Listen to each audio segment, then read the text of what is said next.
I lost my vision for 8 months. I decided to test my family and didn't tell anyone I could see again. That's when I saw my daughter-in-law slowly getting close to my husband, until I realized she simply did something that... I'm glad to have you here.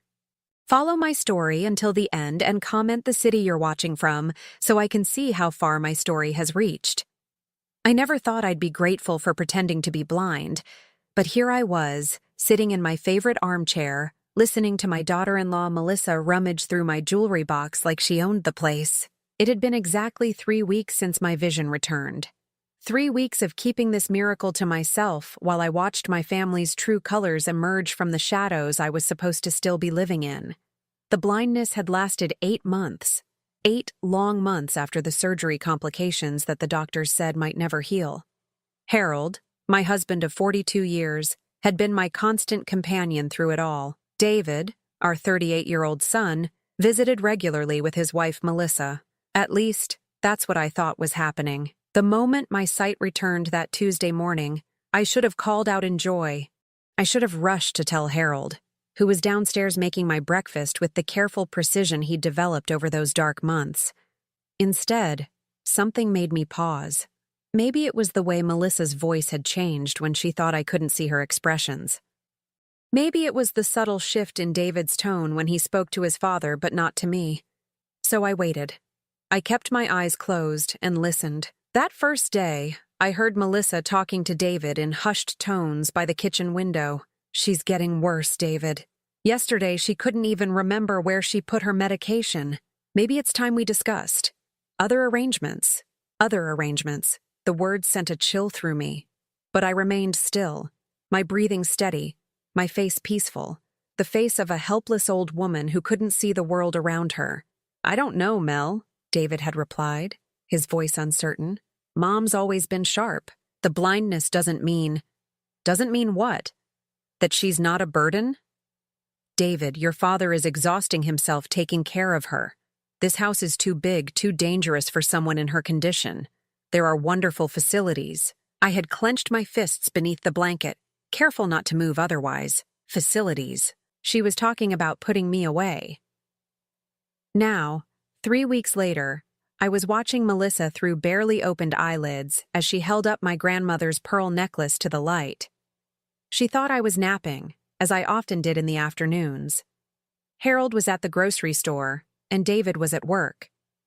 It was just Melissa and me, and she clearly thought she had free rein. "These would look much better on someone younger," she murmured to herself, fastening the clasp around her own neck and admiring herself in the mirror above my dresser. My heart pounded, but I kept my breathing slow and even. This wasn't the first time I'd caught her going through my things. Last week, she'd been in Harold's study, looking through our important papers. The week before that, she'd been measuring the windows in the living room, muttering something about, when we redecorate, not if, when. The front door opened downstairs and I heard Harold's familiar footsteps. Melissa quickly removed the necklace and placed it back in the jewelry box, though not in its proper spot. She smoothed her hair and plastered on that sweet smile I'd grown to despise. "Leona, are you awake, dear?" she called softly, approaching my chair with the practiced concern of a caring daughter-in-law. I stirred slowly, the way I'd perfected over these weeks of deception. "Melissa, is that you?" "Yes, it's me. I was just checking on you while Harold was out. You looked so peaceful." Peaceful. If only she knew the storm brewing inside me. Harold appeared in the doorway, grocery bags in hand. Even without being able to see him clearly yet, I could hear the exhaustion in his movements, the careful way he set down the bags, the slight grunt as he straightened his back. He had aged in these months of caring for me, and seeing him now with my restored vision broke my heart. "How is she?" he asked Melissa, as if I weren't right there. "Oh, she's been sleeping most of the afternoon. I think she's having one of her confused days," Melissa replied, her voice dripping with false sympathy. Confused days. I'd never had a confused day in my life, but Melissa had been pushing this narrative for weeks. Every time I asked a reasonable question or expressed an opinion, she'd exchange meaningful looks with David and suggest I was getting mixed up. "Maybe I should call Dr. Morrison," Harold said, worry evident in his voice. These episodes seemed to be getting more frequent. I wanted to scream.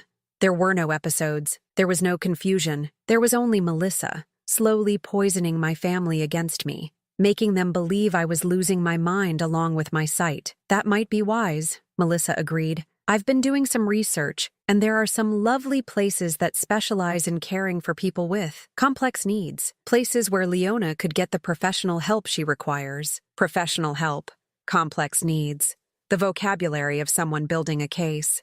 I heard Harold sigh deeply. I promised her I'd never put her in a home. And that's beautiful, Harold. It really is. But promises made when someone is healthy aren't the same as the reality of their decline. You're not helping Leona by keeping her here if she needs more care than you can provide. The manipulation was masterful. She was making Harold feel guilty for wanting to honor his commitment to me, while simultaneously making him feel inadequate as a caregiver. And the worst part was, I could hear it working. I could hear the doubt creeping into his voice. That evening, as Harold helped me to bed, I felt his hands shaking slightly as he guided me. This strong man who had built our house with his own hands, who had raised our son, who had stood by me through every challenge life had thrown our way, was questioning himself because of Melissa's poison. Harold, I said softly, reaching for his hand in the darkness that was no longer dark for me. Yes, sweetheart? Do you think I'm losing my mind? The pause was too long. Far too long. Of course not, Leona. You're just adjusting. The blindness has been hard on you. On all of us. But I heard the uncertainty. I heard what Melissa had planted there. As I lay in bed that night, listening to Harold's troubled breathing beside me, I made a decision. If Melissa wanted to play games, I would play them too. But I had an advantage she didn't know about. I could see everything now. And I was going to use that gift to protect my family from the woman who was trying to destroy it from within.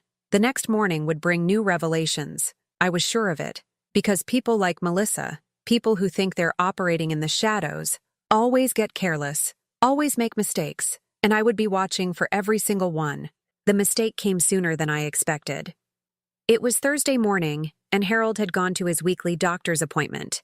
At 71, he was religious about his checkups, something that used to annoy me, but now filled me with tender concern as I watched him move more carefully than he used to. Melissa didn't know I was watching her from the top of the stairs as she stood in Harold's study, holding our house deed up to the window. She had a small camera in her other hand, photographing the document page by page. My blood turned to ice. I crept closer, my bare feet silent on the hardwood floor I'd walked for over 4 decades. Thank God for the thick Persian rug that muffled my steps as I positioned myself where I could see and hear everything. She was on the phone, speaking in hushed, urgent tones. Yes, I have the deed here. The house is worth at least $800,000, maybe more with the current market, she whispered into her cell phone. The problem is both their names are on it. A pause as whoever was on the other end responded. I know. That's why we need the power of attorney first. Once David has that, we can start the process. The old man trusts him completely. My heart hammered against my ribs. Power of attorney. They were planning to take legal control of our lives, our assets, everything Harold and I had built together. She's getting worse, Melissa continued. And I realized she was talking about me. Yesterday, she forgot David's middle name. Harold's starting to see it too. The confusion, the memory lapses. It won't be long before he agrees she needs professional care. Memory lapses. I had never forgotten David's middle name, Thomas, after Harold's father. I'd chosen it myself 38 years ago. But I realized with growing horror that Melissa had been setting these traps, asking me questions when I was supposedly disoriented from my episodes, then reporting my perfectly normal responses as confusion. The facility I found takes the house as collateral for long-term care. It's perfect.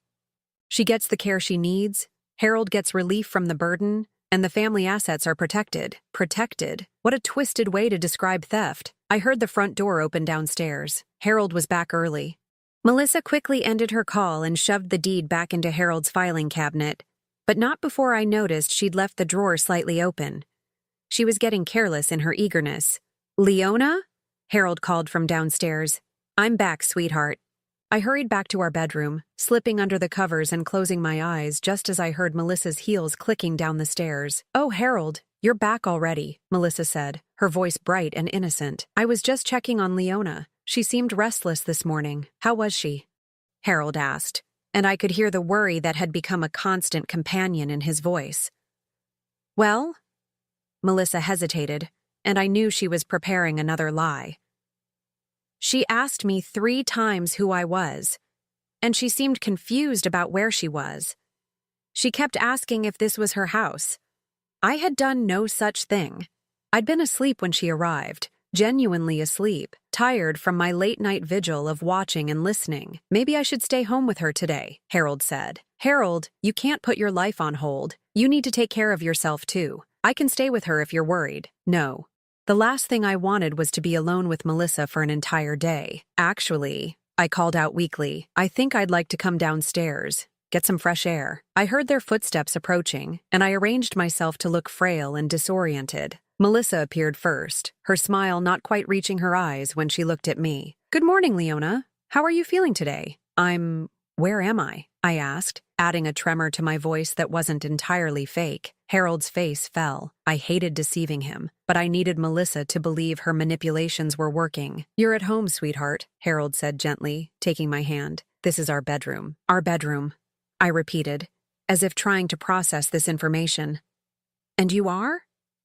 The pain that flashed across Harold's face nearly broke my resolve, but I saw Melissa's satisfied smile, and I knew I had to continue this performance. Over the next few hours, I played the role of a confused, declining woman while secretly observing everything. I watched Melissa text someone frequently, probably updating them on my condition. I noticed her taking pictures of our photo albums, our antique furniture, anything of value. But the most chilling moment came when David arrived for lunch. "How's Mom today?" he asked Melissa quietly, thinking I couldn't hear from my chair by the window. "Worse," Melissa replied sadly. "This morning she didn't recognize me at all, and she's been asking strange questions about the house, like she doesn't understand where she is." David looked troubled. "Maybe we should talk to Dad about, getting her some help." "I think so too. I've been researching facilities, and there's one about an hour from here that specializes in patients with her condition. They have a wonderful program for people with vision loss and cognitive decline." Cognitive decline. There it was again. The narrative she was building brick by brick. "It would be hard on Dad," David said. "It would be harder on him if something happened to her here. What if she wanders off? What if she falls down the stairs? David, your mother needs professional supervision." I watched my son's face crumble as he absorbed these manufactured fears. Melissa was brilliant, I had to admit. She wasn't just stealing our assets. She was convincing our family that it was for our own good. That afternoon, while Harold napped and David had returned to work, I overheard Melissa make another phone call. This time she was in the kitchen, and I was positioned at the top of the stairs where I could hear every word. "The son is almost convinced," she said. "It's the husband who's being stubborn. He keeps saying he promised never to put her in a home." A pause. "No, we can't rush it. If we push too hard, he'll get suspicious. But I think by next month we'll have enough documentation of her decline to justify the move. Once she's in the facility, getting power of attorney will be simple. The husband will be grateful for the help."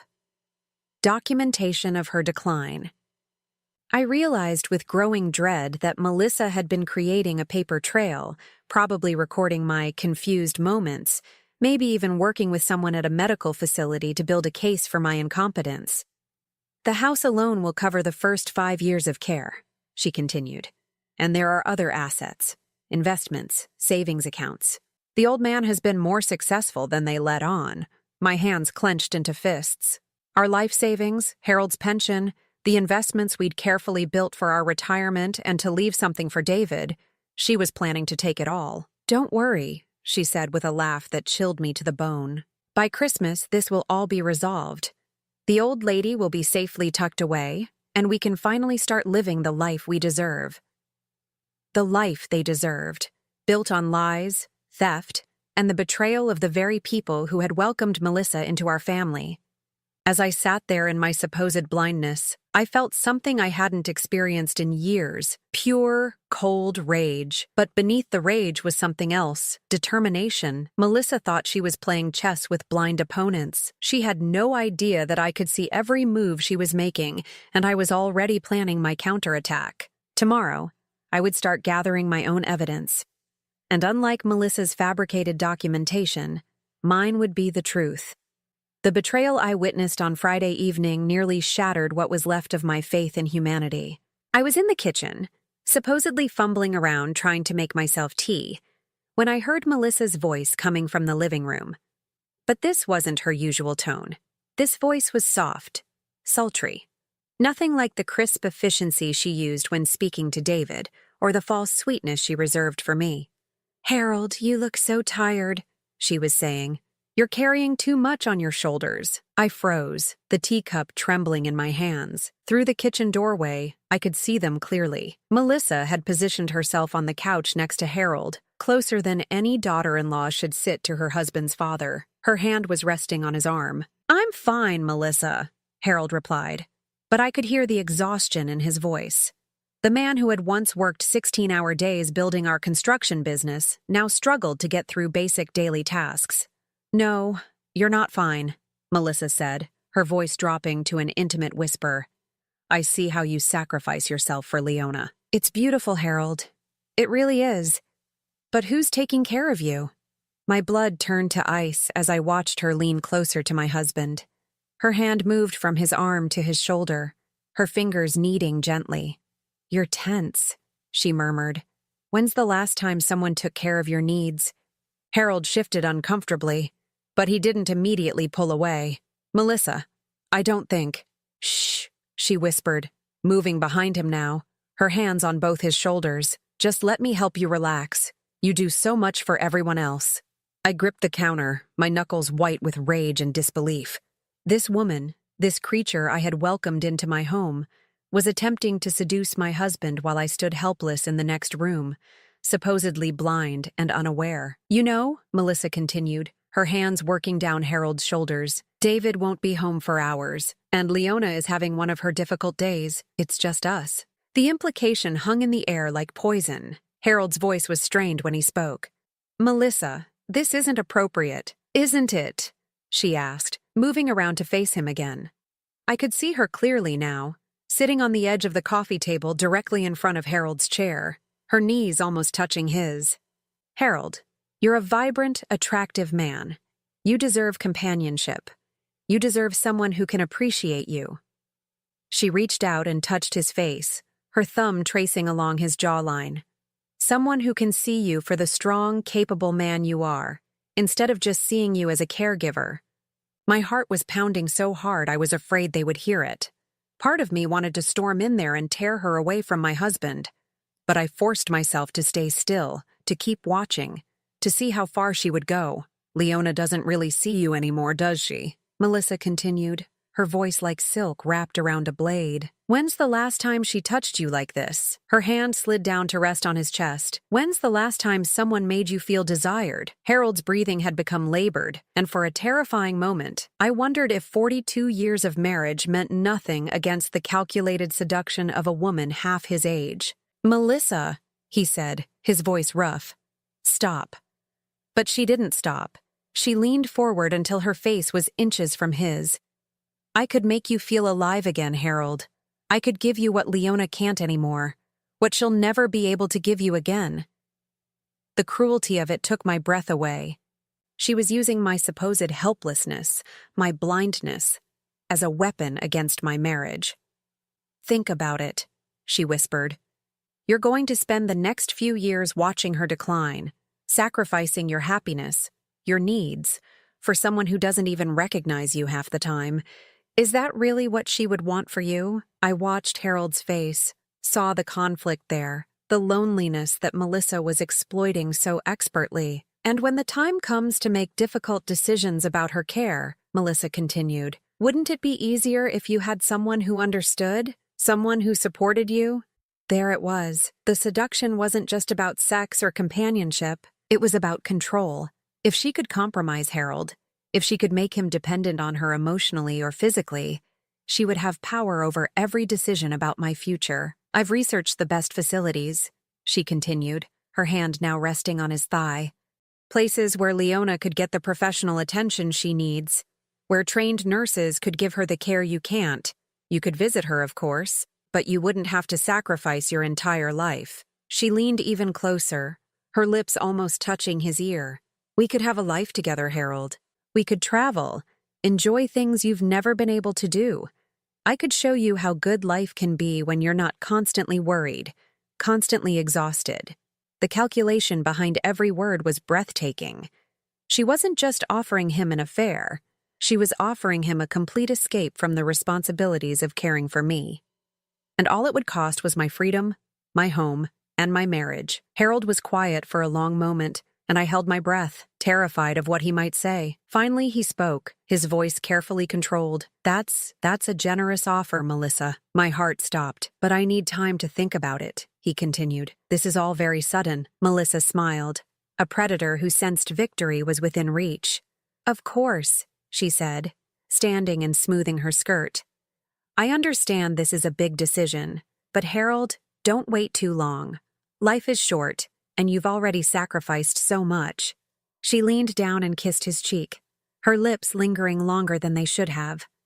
I'll be here when you're ready, she whispered, and I promise I'll take very good care of you. I stood frozen in the kitchen long after she left, long after Harold had gone upstairs to shower. The betrayal cut deeper than I had imagined possible. Not just Melissa's betrayal, though that was horrific enough, but Harold's response. His failure to immediately reject her advances, his admission that he needed time to think about it. Had 8 months of caring for me really worn him down so much that he was considering abandoning our marriage? Had Melissa's psychological manipulation worked so well that he was actually contemplating a future without me? I made my way upstairs slowly, my mind reeling. In our bedroom, I could hear the shower running in our ensuite bathroom. Harold was in there, probably thinking about everything Melissa had offered him. When he emerged, wrapped in his old terry-cloth robe, I was sitting on the edge of our bed, staring sightlessly ahead. Leona, he said softly, how are you feeling, sweetheart? How was I feeling? Betrayed, terrified, alone in a way I had never experienced before. I'm fine, I lied, the words tasting like ash in my mouth. He sat beside me on the bed, and I felt the mattress dip under his weight. For 42 years, that small movement had been a comfort, a sign that I wasn't alone in the world. Now it felt like sitting next to a stranger. Leona, he said, and there was something different in his voice, something I couldn't identify. If something were to happen to me, if I couldn't take care of you anymore, what would you want?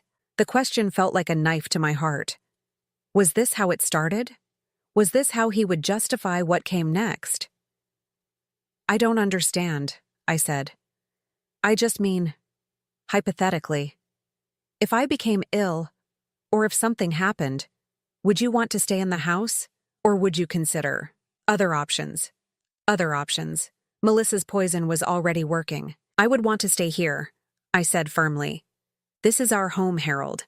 We built this life together, but if staying here wasn't safe, if you needed more care than I could provide, I turned toward him, wishing I could let him see that I was looking directly into his eyes. Harold, are you trying to tell me something? A long pause. Then he took my hand in his, and his touch felt different somehow. Guilty. No, sweetheart. I just worry about you. About us. I want to make sure you're safe. Safe. The same word Melissa had used to justify her theft of our lives. That night, I lay awake beside my husband of 42 years, wondering if I really knew him at all, wondering if Melissa's seduction would succeed where her manipulation had failed.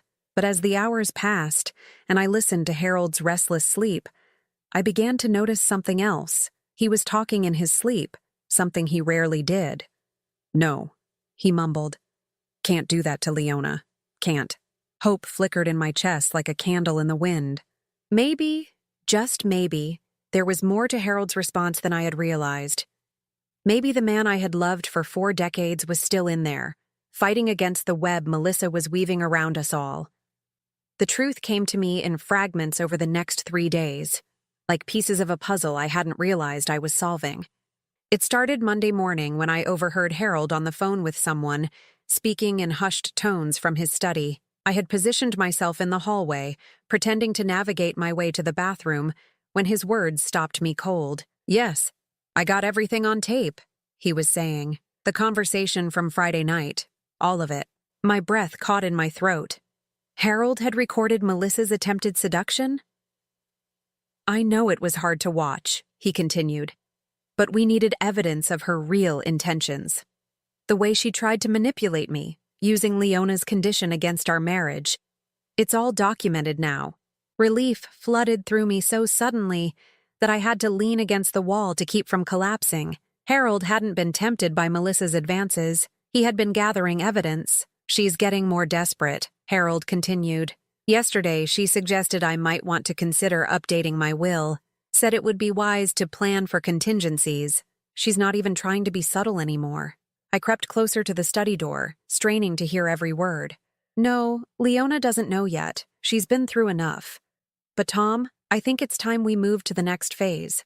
How quickly can your team get everything together, Tom?" I remembered Harold mentioning Tom Richardson, a private investigator he'd worked with years ago during some business disputes. Harold hadn't just been passively collecting evidence, he'd been conducting a full investigation.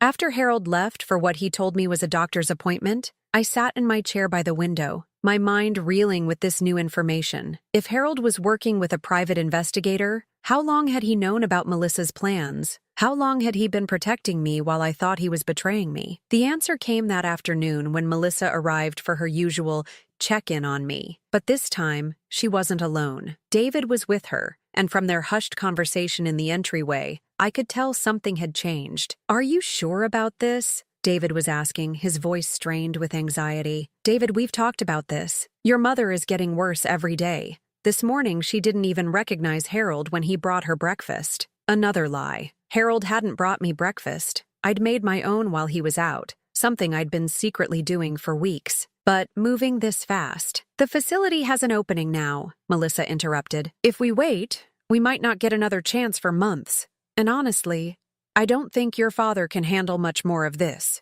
They moved into the living room where I was supposedly napping in my chair. I regulated my breathing, feigning the deep sleep of an exhausted invalid. "Look at her, David," Melissa said softly. "She's just gone. The woman who raised you isn't really here anymore."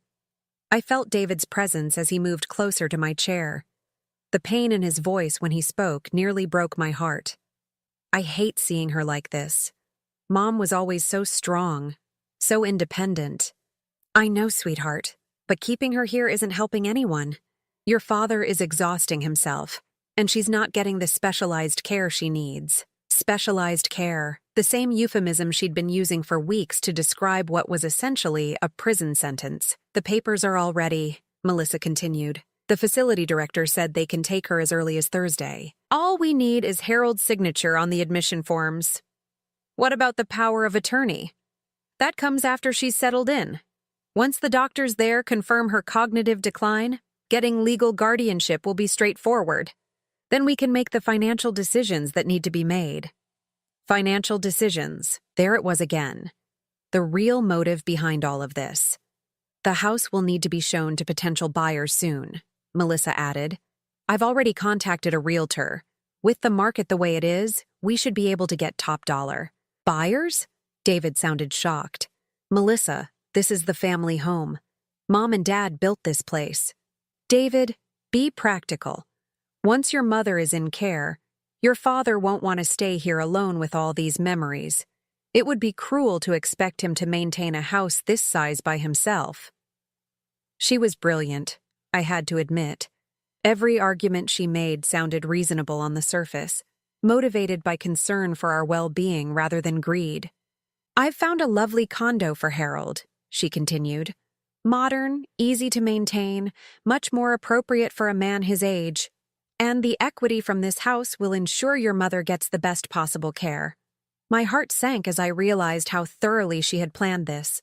Not only was she stealing our home and our savings, but she was also isolating Harold, moving him into a place of her choosing where she could continue manipulating him. "I don't know," David said, but I could hear his resolve weakening.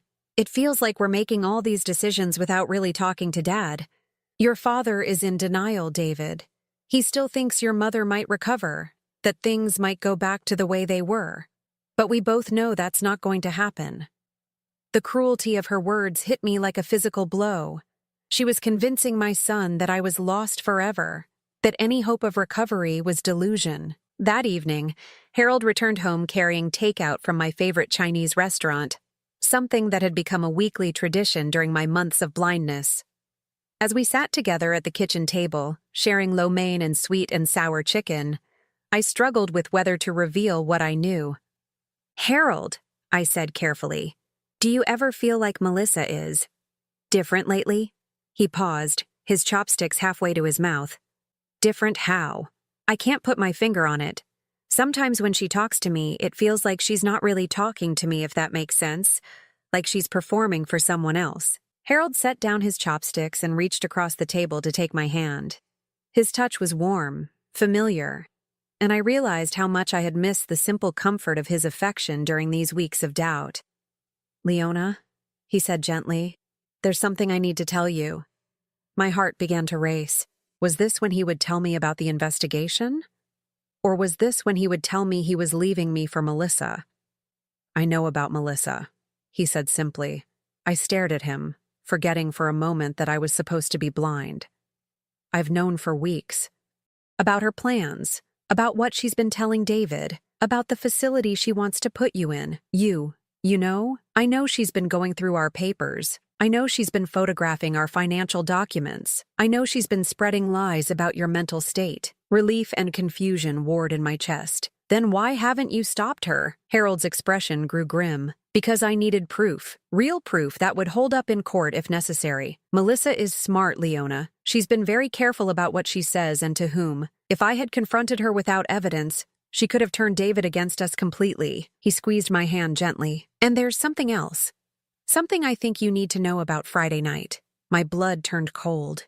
He knew I had witnessed Melissa's attempted seduction. "Harold, I saw you in the kitchen," he said softly. "I saw you watching." The admission hung between us like a bridge finally built across weeks of misunderstanding. "I needed her to reveal her true intentions," he continued. "I needed her to say things that couldn't be explained away as concern for our family. So I let her think she was succeeding. But you said you needed time to think about it." Harold's smile was sad but proud. I said what I needed to say to keep her talking. "Leona, in 42 years of marriage, have I ever given you reason to doubt my faithfulness?" The answer was immediate and absolute. "No, never." "Then trust me now.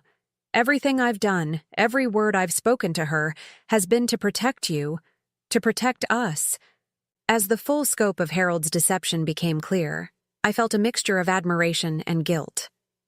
While I had been watching Melissa, Harold had been watching her too. While I had been gathering evidence of her betrayal, he had been building a case that could actually stop her. "There's going to be a confrontation soon," Harold said. "Melissa is planning to force the issue this week. She doesn't know that I know, which gives us an advantage." "What kind of confrontation?" Harold's expression hardened. "The kind that ends with her out of our lives forever. But Leona, I need you to trust me completely. And I need you to be ready for David to be hurt. He genuinely believes he's trying to help us." I nodded, understanding the full weight of what Harold was telling me. This wasn't just about stopping Melissa's theft. This was about saving our family from the poison she had introduced into our lives. But as I sat there holding my husband's hand, I realized there was still one secret between us. He didn't know that I could see again. Tuesday evening brought the final piece of Melissa's web into sharp focus, and with it, Harold's plan for justice. I was in the living room, pretending to struggle with my knitting, when Harold returned from what he'd told me was an appointment with our lawyer. But from the satisfied look on his face and the manila envelope in his hand, I suspected this meeting had been about something far more significant than updating our wills. "Leona," he said, settling into his chair beside me, "I need to tell you what's going to happen tomorrow night." My fingers stilled on the yarn. "Tomorrow night?" Melissa has arranged what she's calling a family meeting. She's convinced David that we need to make immediate decisions about your care. She's planning to present me with admission papers for the Willowbrook facility and pressure me to sign them in front of David. The facility she'd researched, the one that would take our house as collateral. My stomach clenched with dread and anticipation. She doesn't know that I've already visited Willowbrook, Harold continued, his voice taking on a hard edge I rarely heard, or that I've spoken with their administrator about their policies regarding patient assets. I set down my knitting, giving Harold my full attention while maintaining the careful posture of someone who couldn't see his face. Harold, what did you find out? Willowbrook requires patients to sign over all major assets upon admission. Houses, investment accounts, everything goes into their management. They claim it's to ensure long-term care costs are covered, but in reality, most patients never see those assets again, even if they recover or want to leave. The cruelty of it took my breath away. Melissa hadn't just been planning to steal our home. She'd been planning to trap me in a place where I would have no legal recourse to reclaim what was ours. But that's not the worst part, Harold continued. I also discovered that Melissa has been in contact with Willowbrook for over 2 months. She's already filled out preliminary paperwork listing herself and David as your emergency contacts and medical decision-makers. Without our knowledge?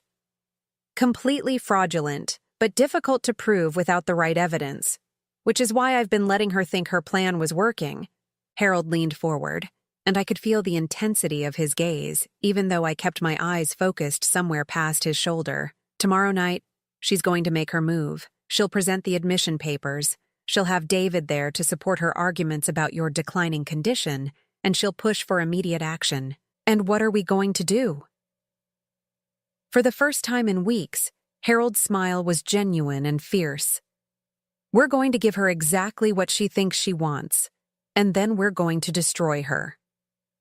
That night, Harold explained his plan in detail.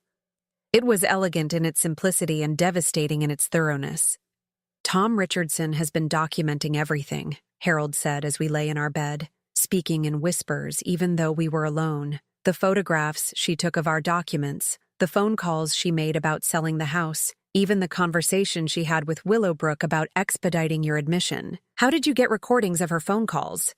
Harold's smile was grim. Let's just say that when someone spends as much time in your house as Melissa has, and when they think everyone around them is blind or naive, they get careless about privacy. I thought about all the times I'd watched Melissa move freely through our home, making calls, taking pictures, going through our belongings with the confidence of someone who believed she was unobserved. Tomorrow night, Harold continued, I'm going to let her present her case. I'm going to act confused, overwhelmed, maybe even grateful for her guidance. I want her to feel completely confident that she's succeeded. And then I'm going to ask her some very specific questions about her research into care facilities. Questions about how she knew so much about Willowbrook's policies, about how she managed to get such detailed information about their admission process. I could see the trap he was setting. Melissa would have to either admit she'd been planning this for months, or she'd have to lie in ways that could be easily disproven. But Harold, what about David? He genuinely believes he's helping us. Harold's expression grew sad. David is going to be hurt. There's no way around that. But better he learn the truth now than spend the rest of his life unknowingly complicit in what his wife was trying to do to his own parents. The next day passed slowly, each hour bringing us closer to the confrontation that would determine our family's future. Melissa arrived in the afternoon, earlier than usual, her demeanor more businesslike than I'd seen before. Harold, she said, settling into the living room with a folder full of papers, I think we need to have a serious discussion about Leona's care. I was in my usual spot by the window, seemingly absorbed in trying to identify sounds from outside. In reality, I was memorizing every word, every expression, every gesture. I've been doing research, Melissa continued, and I've found a facility that specializes in patients with Leona's condition, Willowbrook Manor. They have an excellent reputation and a very comprehensive care program. Harold played his part perfectly, looking overwhelmed and grateful. That's very thoughtful of you, Melissa. I have to admit, I've been struggling with knowing what's best for her. I know you have, Melissa said, her voice dripping with false sympathy. It's clear that you love Leona deeply, but Harold, love sometimes means making difficult decisions. She opened her folder and began spreading papers across the coffee table. I've taken the liberty of getting some preliminary information from Willowbrook. They have an opening available, but we'd need to act quickly. I watched Harold examine the papers, his expression carefully neutral. This is very detailed, he said.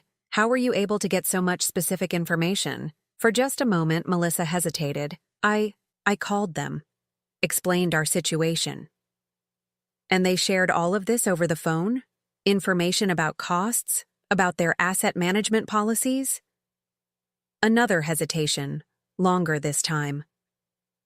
I may have visited them, just to make sure they would be appropriate for Leona. When was this? The question hung in the air. I could see Melissa calculating, trying to figure out how much she could admit without revealing the scope of her deception. Recently, she said finally. Within the last few weeks. Harold nodded slowly. And they explained their policy about patient assets? About requiring the transfer of major holdings like houses and investment accounts? Melissa's face paled slightly. That's standard practice for long-term care facilities. It ensures that patients receive consistent care regardless of changes in their family's financial situation. I see. And you discussed the specific value of our house with them? Harold, I don't understand why you're asking all these questions. The important thing is that Leona gets the care she needs.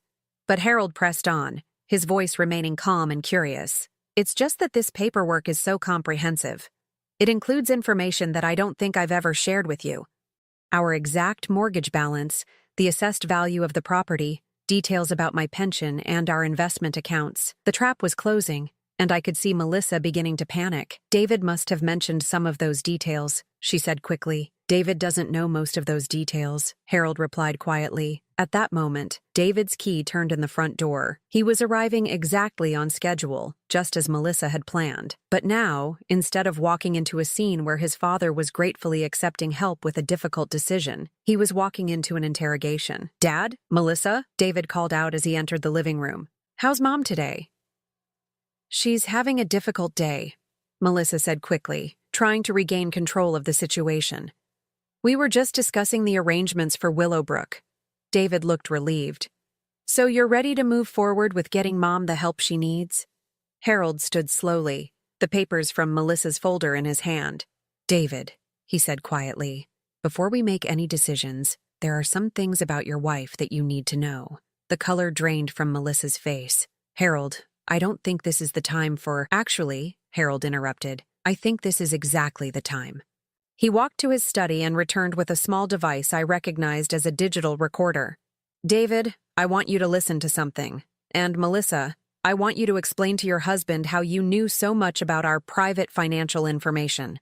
As Harold pressed play on the recorder, Melissa's voice filled the room, crystal clear and damning. The house alone will cover the first 5 years of care. And there are other assets, investments, savings accounts. The old man has been more successful than they let on. David's face went white with shock and disbelief. By Christmas, this will all be resolved. The old lady will be safely tucked away, and we can finally start living the life we deserve. The silence that followed was deafening. David stared at his wife as if seeing her for the first time, while Melissa's carefully constructed world crumbled around her. David, she began, her voice shaking. I can explain— Explain what? David's voice was barely above a whisper. Explain how you've been planning to steal from my parents? Explain how you've been lying to me for months? The confrontation I had been dreading and anticipating was finally here. And as I sat in my chair, still pretending to be the confused, helpless woman Melissa thought I was, I realized that tomorrow would bring the most satisfying moment of my entire life. The family dinner I had been planning for weeks finally arrived on Sunday evening, exactly 1 week after Harold's devastating revelation had shattered Melissa's carefully constructed lies. In the days following that confrontation, our house had become a battlefield. Melissa had tried everything— tears, rage, desperate explanations about how she'd only been trying to help. She'd accused Harold of manipulating the evidence, claimed the recordings were taken out of context, even suggested that his age was making him paranoid and confused. But David had heard enough. The man I had raised to value honesty above all else couldn't reconcile the woman he'd married with the voice on those recordings, planning to steal from his own parents and talking about his mother like she was already dead. "She's been staying at her sister's," David had told us on Thursday, his voice hollow with exhaustion and shame. "I can't even look at her right now." Now, as I set the table for what I privately thought of as our liberation dinner, I felt a mixture of anticipation and sadness. Tonight, I would finally reveal my greatest secret. Tonight, our family would be whole again, but it would be forever changed. Harold was in the kitchen, preparing the roast beef that had been our Sunday tradition for over 20 years. David sat at the kitchen island, nursing a beer and staring into space.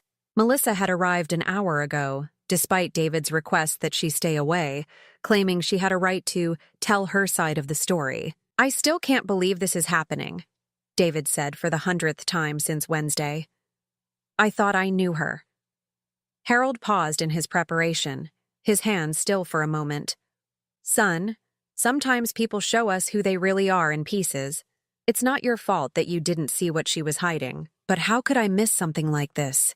She was planning to steal from you, to put Mom away." His voice broke on the words. I moved carefully around the kitchen, maintaining the pretense that had protected us for so long, but inside, my heart was breaking for my son.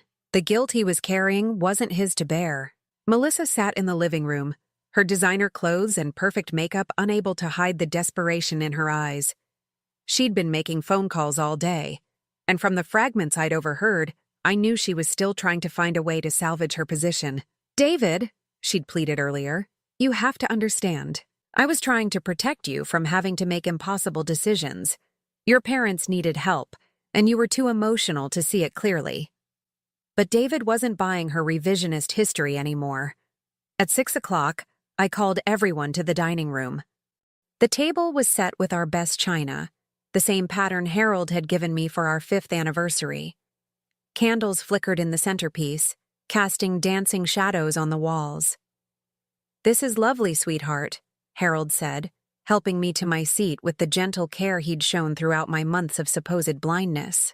Melissa sat across from me, her jaw tight with barely controlled anger. She'd clearly decided that since her manipulation hadn't worked, she would try intimidation. "Before we eat," she announced, "I think we need to address what's really happening here." Harold raised an eyebrow. "And what's that, Melissa?" "This whole situation is being blown out of proportion. I made some phone calls. I gathered some information about care options. That doesn't make me a criminal." David's fork clattered against his plate. "You were photographing their financial documents. You were planning to sell their house without their knowledge." "I was being practical," Melissa shot back. "Someone had to think about the future. Someone had to plan for what happens when Leona's condition deteriorates further." "My condition," I said quietly, speaking for the first time since we'd sat down. Melissa turned to me, her expression softening into the false sympathy I'd grown to despise. "Yes, dear. I know this is hard for you to understand, but actually," I interrupted, setting down my fork and looking directly at her, "I understand perfectly." The change in my voice, the directness of my gaze, caught everyone's attention. Harold went very still, David looked confused, and Melissa frowned as if trying to process what she was seeing. "Leona?" Harold said carefully. "What are you saying?" I turned to face my husband, letting him see me truly see him for the first time in months. "I'm saying that I've understood everything, Harold. Every phone call, every lie, every manipulation. I've been watching it all." The silence that followed was deafening.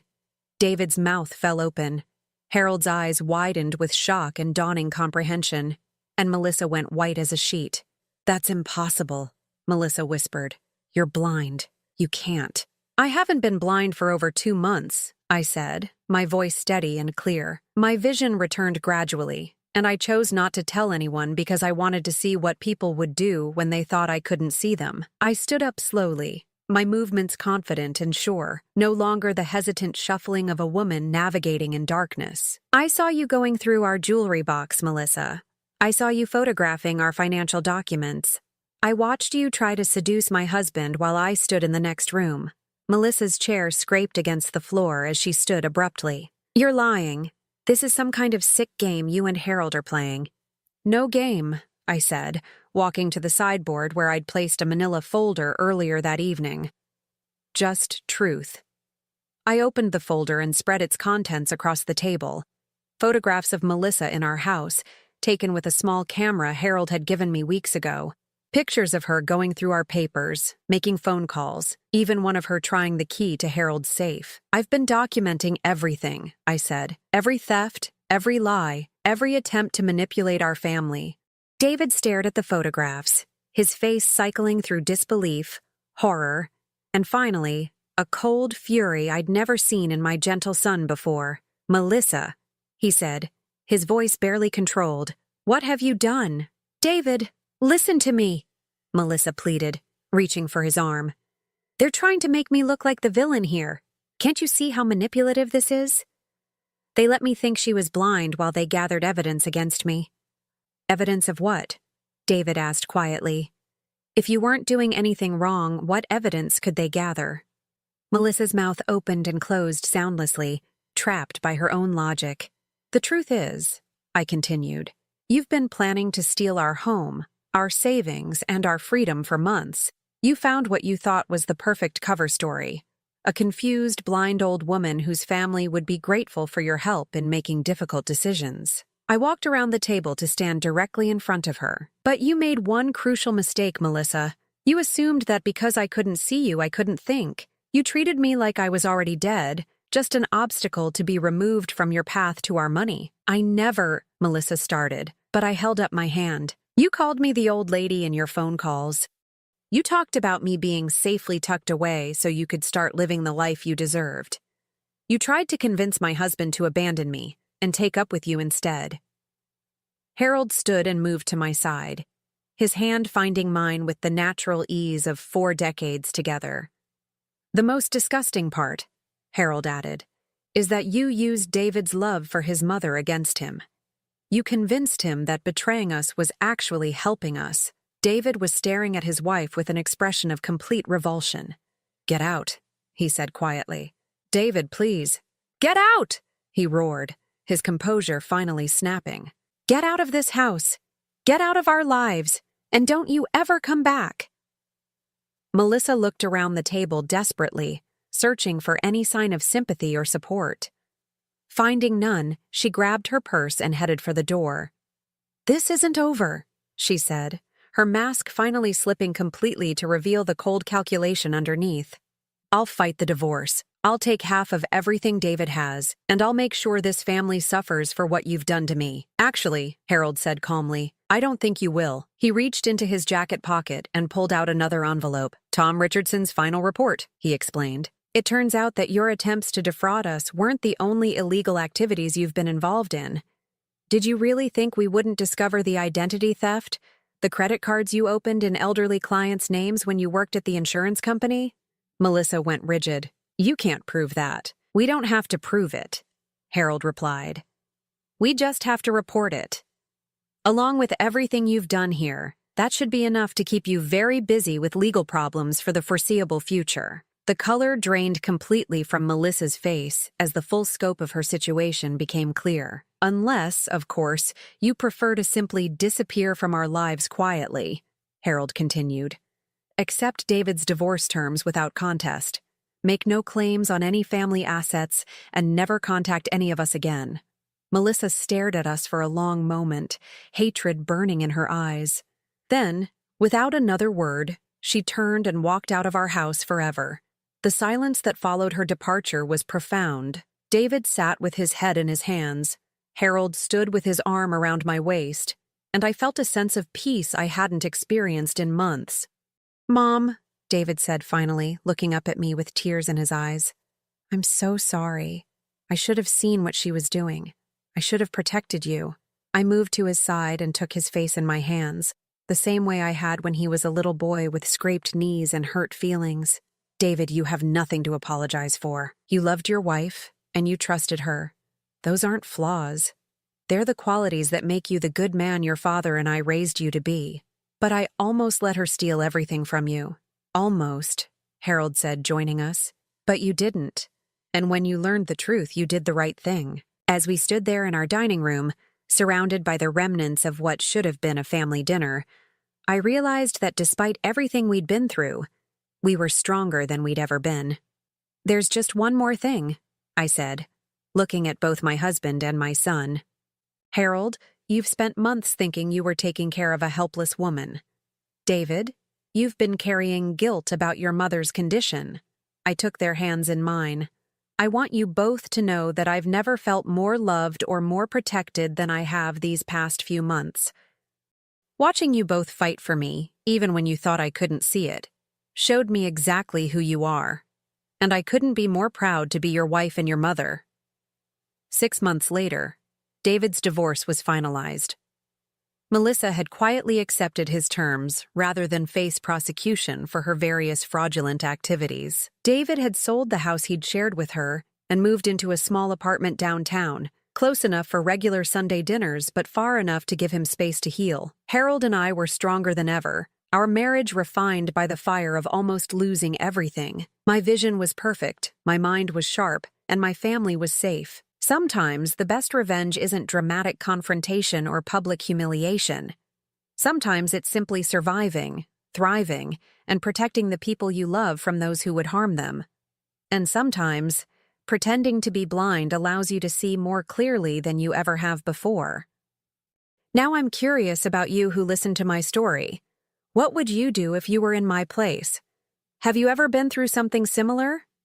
Comment below, and meanwhile, I'm leaving on the final screen 2 other stories that are channel favorites, and they will definitely surprise you. Thank you for watching until